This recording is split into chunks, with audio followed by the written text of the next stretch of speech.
সুবোধ এবং এই নগরী অধ্যায় ৪। আমি আর সমিরুদ্দিন সাহেব রিকশায় ঘাসাঘাসি করে বসে আছি। আমার যে দামি N95 মাস্কটা ছিল সেটা কানকাটা মজিদ ভাই রেখে দিয়েছে। মাস্কটা সে হাজি ফরিদুদ্দিনের মুখে পরিয়েছে, সুতরাং এই মুহূর্তে আমাদের দুজনার কারো মুখেই মাস্ক নেই। যেই রিক্সাওয়ালা ভাই আমাদের নিয়ে এগোচ্ছে তার মুখে অবশ্য মাস্ক আছে। শুধু মাস্ক না, রিক্সাওয়ালা ভাইয়ের কাছে অন্য জিনিসও আছে। তার লুঙ্গির পেছনে তিনি 9mm একটা পিস্তল গুজে রেখেছেন। রিক্সাওয়ালা ভাইটিকে দেখলে গোবচারা মনে হলেও তিনি গোবচারা নন। তিনি মজিদ ভাইয়ের খাস লোক। আমাদের হাজি ফরিদুদ্দিনের বাসায় নিরাপদে পৌঁছে দিয়ে সেখান থেকে সুটকেস নিয়ে ফেরা পর্যন্ত এই রিক্সাওয়ালা আমাদের সাথেই থাকবেন। তাছাড়াও মজিদ ভাইয়ের আরও কিছু লোক আমাদের অনুসরণ করছে। আমি কোনো চালাকি করলেই তার ব্যবস্থা নেবে। আমার কাছে ব্যাপারটা খারাপ লাগছে না। মনে হচ্ছে গার্ড অফ অনার নিয়ে রিকশায় ঘুরছি। শুধু যারা গার্ড অফ অনার দিচ্ছে তাদের পিস্তলের নলগুলো আমার দিকে তাক করা। কথা ছিল রিকশায় উঠে আমরা প্রথমে সোনিয়ার চাচা সমিরুদ্দিন সাহেবকে তার বাসায় নামিয়ে দেব। তারপর সুটকেস ভর্তি টাকা আনতে হাজি ফরিদুদ্দিনের বাসায় আমি একাই যাব। কিন্তু রিকশায় ওঠার পরই শুনতে পারলাম মজিদ ভাই প্ল্যান পরিবর্তন করেছেন। সোনিয়ার চাচাকে আগে নামিয়ে দেওয়ার প্ল্যান বাতিল করা হয়েছে। এখন আমাদের দুজনকে একসাথেই যেতে হবে সুটকেস আনতে। সুটকেস হাতে পাওয়ার পর পরবর্তী সিদ্ধান্ত জানিয়ে দেওয়া হবে। মজিদ ভাই পল্টি নিয়েছেন। যাত্রার শুরুতেই তিনি ওয়াদা ভাঙতে শুরু করেছেন। আল্লাহই জানে এরপর তিনি কি করবেন, আল্লাহ ভরসা।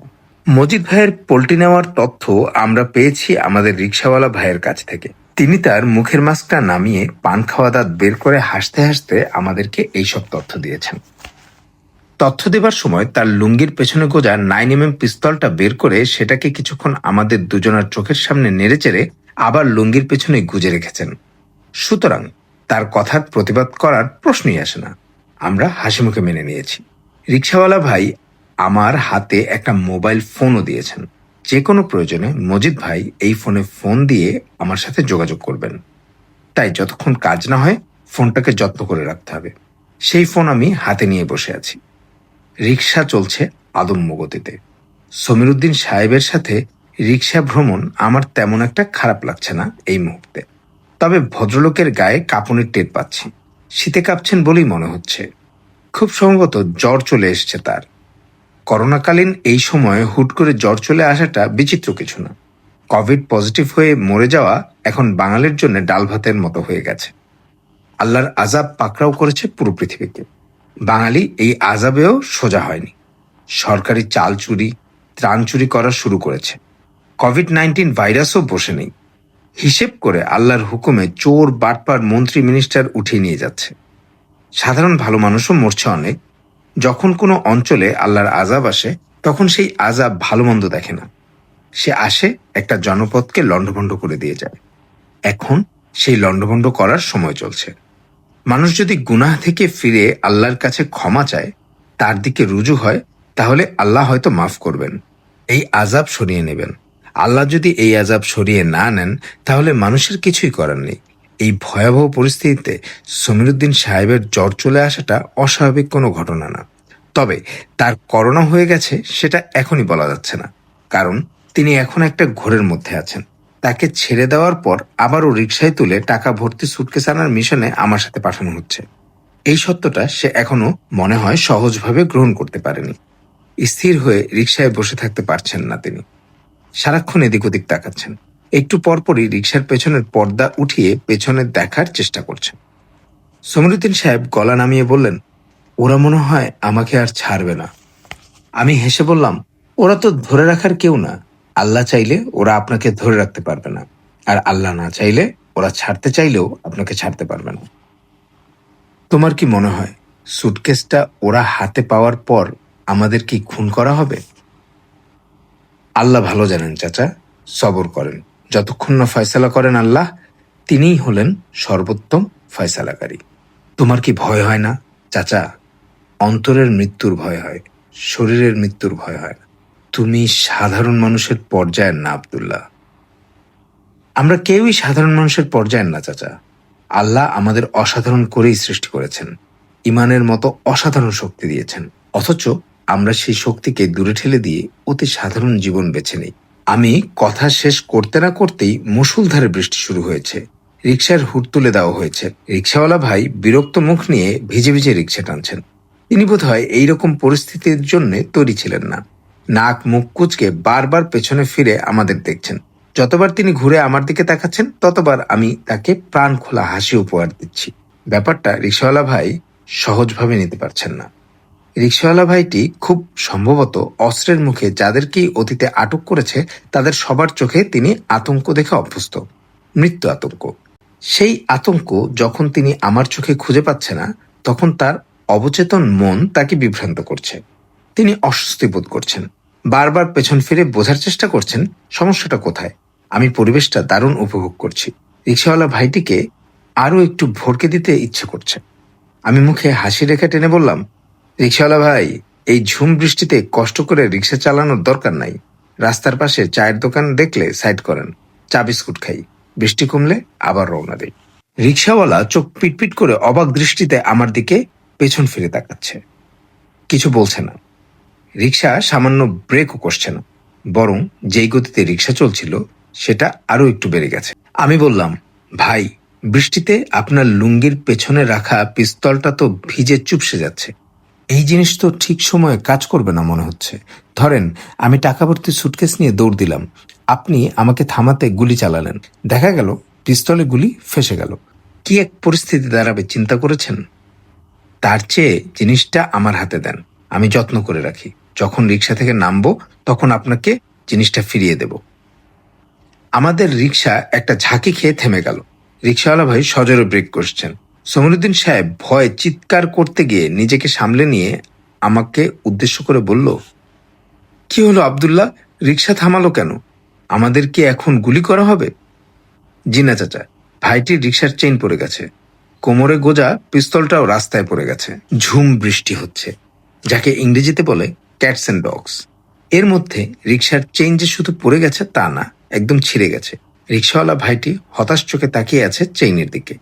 তার লুঙ্গির পেছনে গোজা অস্ত্রটাও হুট করে পড়ে গিয়েছিল রাস্তায়। সে ব্যাঙের মতো এক লাফে অস্ত্রটির উপর ঝাঁপিয়ে পড়েছে। কোনো মতে সেটা উঠিয়ে আবারও পেছনে গুজে নিয়েছে। বৃষ্টির কারণে আশেপাশে মানুষ নেই। এই যাত্রায় বেঁচে গেছেন ভদ্রলোক। রাস্তায় ঝাঁপ দিয়ে অস্ত্র বাঁচাতে গিয়ে বেকায়দায় রাস্তার উপর পড়ে কনুয়ের দিকটা কেটে গেছে। গলগল করে রক্ত বের হচ্ছে সেখান থেকে। ভাইটি নিজেকে সামলে নেওয়ার চেষ্টা করছেন, বড় বড় নিঃশ্বাস নিচ্ছেন। মাছটা মুখ থেকে নামিয়ে হাঁ করে তাকিয়ে আছে ছিঁড়ে যাওয়া চেইনের দিকে। সেই সাথে একটু পরপর আমার দিকে আর চোখে তাকাচ্ছে। মজার ব্যাপার হলো, ভাইটি যে আতঙ্ক একটু আগেও আমার চোখে খুঁজে বেড়াচ্ছিল, সেই আতঙ্ক এই মুহূর্তে আমি তার চোখে স্পষ্ট দেখতে পাচ্ছি। তিনি ভয় পাচ্ছেন। আমি মুচকি হেসে সোনিয়ার চাচা সমিরুদ্দিন সাহেবকে বললাম, চাচা, আর দুশ্চিন্তা করবেন না, আল্লাহর সাহায্য চলে এসেছে। সমিরুদ্দিন সাহেব একবার আমার দিকে তাকাচ্ছেন, একবার তাকাচ্ছেন রিকশাওয়ালার দিকে। রিকশাওয়ালা আমাকে কিছু একটা বলতে চাচ্ছিল। আমি তাকে থামিয়ে দিয়ে বললাম, ভাইজান, বিপদ যখন আসে একটার পর একটা আসতে থাকে। এই যেমন আপনার রিকশার চেন ছিঁড়ে গেছে, হাত কেটে রক্ত বের হচ্ছে, এখন দেখবেন গুলি করতে গেলে বুলেটও ফেসে যেতে পারে। এমনকি পুলিশের দৌড়ানি খাওয়ার সম্ভাবনা তৈরি হলেও অবাক হবার কিছু থাকবে না। রিকশাওয়ালা মুখ চোখ শক্ত করে তাকিয়ে আছে। আমি বললাম, এইভাবে তাকায় থেকে তো ভাই আপনার কোনো ফায়দা নাই, সময় নষ্ট হচ্ছে। তাছাড়া কানকাটা মজিদ ভাই যদি শোনে যে আপনার রিকশার কারণে আমাদের মিশন কমপ্লিট করতে সমস্যা হচ্ছে, তাহলে তো উনি আপনাকে কাঁচা চিবিয়ে খেয়ে ফেলবে। আমার কথা শুনে এই প্রথম রিকশাওয়ালা ভাইয়ের চেহারায় অসহায়ত্ব ফুটে উঠেছে। তিনি স্পষ্টই ভয় পেয়ে গেছেন। এখন আর সেই ভয় লুকানোর চেষ্টা পর্যন্ত করছেন না। তিনি নরম গলায় বললেন, ভাইজান, আমার নাম দেলোয়ার। শাহজাহান ভাই আমার পেয়ারা লোক। এইখানে আসার আগে শাহজাহান ভাই আপনার ব্যাপারে আমারে আগেই সাবধান করছিল। আমি তার কথায় কোনো কান দেইনি। মনে মনে বরং শাহজাহান ভাইরে গাইল পারছি। কিন্তু এখন বুঝতেছি শাহজাহান ভাই যা বলছে তাই সত্য।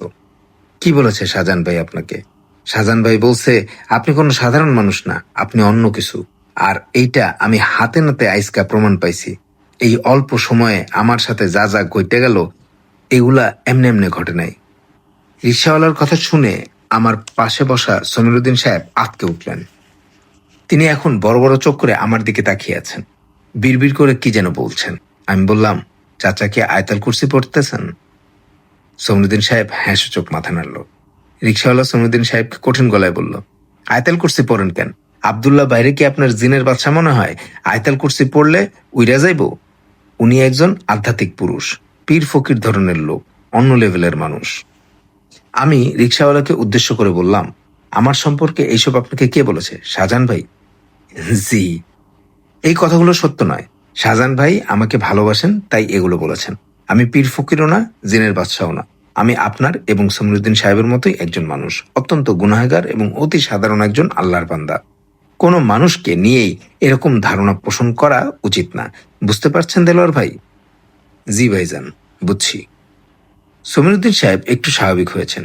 রিক্সাওয়ালা দেলোয়ারের নরম ব্যবহার দেখে খুব সম্ভবত তার মনে সাহস এসছে। তিনি খুক খুক করে কিছুক্ষণ কেশে গলা পরিষ্কার করে দেলোয়ারকে উদ্দেশ্য করে বললেন, দেলোয়ার মিয়া, আমাদের ছেড়ে দেওয়া যায় না? আমি তো মুরব্বী আপনাকে আটকাইয়া রাখি নাই। আপনাগোর সাথে আমার কোনো শত্রুতাও নাই। আপনাগো আটকাইছে মজিদ ভাই, আর মজিদ ভাই যারা আটকায় আমার মতো মানুষের তারে ছাড়বার ক্ষমতা নাই। সমরুদ্দিন সাহেব বিনয়ের সাথে বলল, দেখেন না দেলোয়ার সাহেব, কিছু করা যায় কিনা, ভালো কোনো বুদ্ধি কাজে লাগানো যায় কিনা। ধরেন আপনি আমাদের ছাড়লেন না, বরং আমরাই রিক্সা দিয়ে নেমে দৌড় দিলাম। আপনি যে বললেন যে আমরা পালিয়ে গেছি, আপনি ধরতে পারেন নাই। দেলোয়ার বড় করে জিভে কামড় দিয়ে বলল, মুরব্বী, এই কথা ভুলেও চিন্তা করেন না।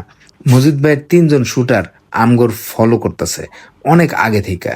যে কেউ ঘাপলা করব তারই গুলি কইরা শোয়াইয়া দিব। কি বলেন? কাউকেই তো আশেপাশে দেখলাম না। এরা দূরে দাঁড়াই আছে।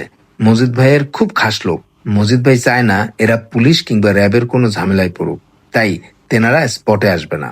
ঝামেলা দেখলে দূর দিয়ে শুট করে চলে যাবে। সমরুদ্দিন সাহেবের চোখে কিছুটা আশার আলো ফুটে উঠেছিল।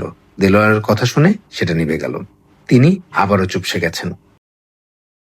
আমি বললাম, ওনারা বন্দুক নিয়ে প্রস্তুত থাকুক, সমস্যা নেই। আপনি রিক্সা সাইড করে রাখেন, আমি আর সমরুদ্দিন চাচা গিয়ে ব্যাগটা নিয়ে আসি।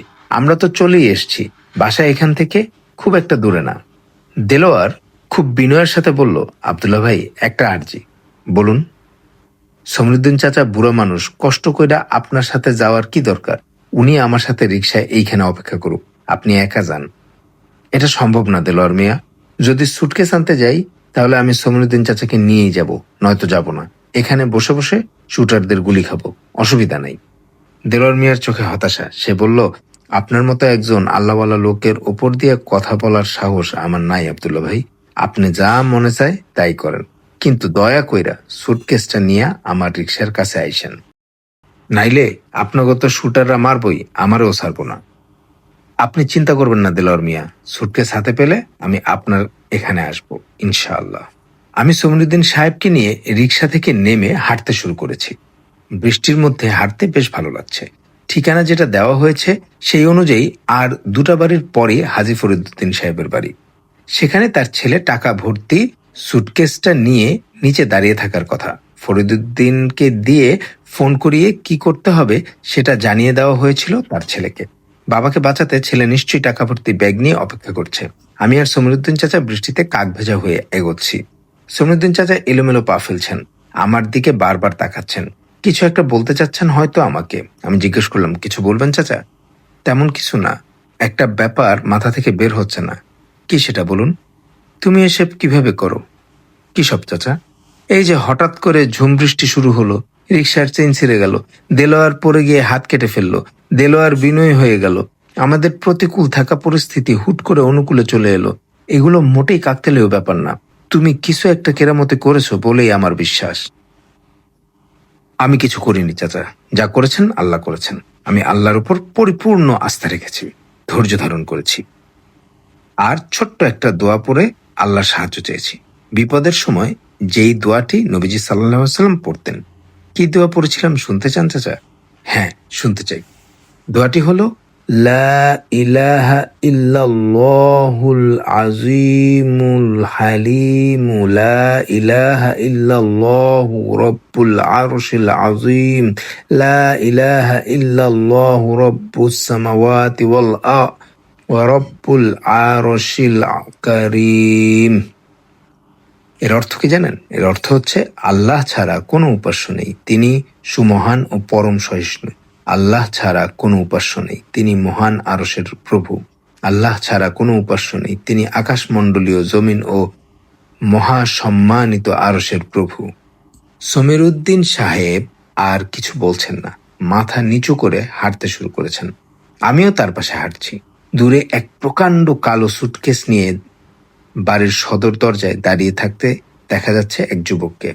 আমরা সেই যুবকের কাছেই যাচ্ছি। তার থেকে টাকা ভর্তি সুটকেস নিয়ে নেব আমি। টাকা ভর্তি সুটকেসটা দিয়ে সে তার বাবাকে ফেরত পাবে এই আশাতেই দাঁড়িয়ে আছে ছেলেটা। বৃষ্টি কমে যাচ্ছে। এতক্ষণ বৃষ্টির পানি গায়ে মাখতে ভালো লাগছিল।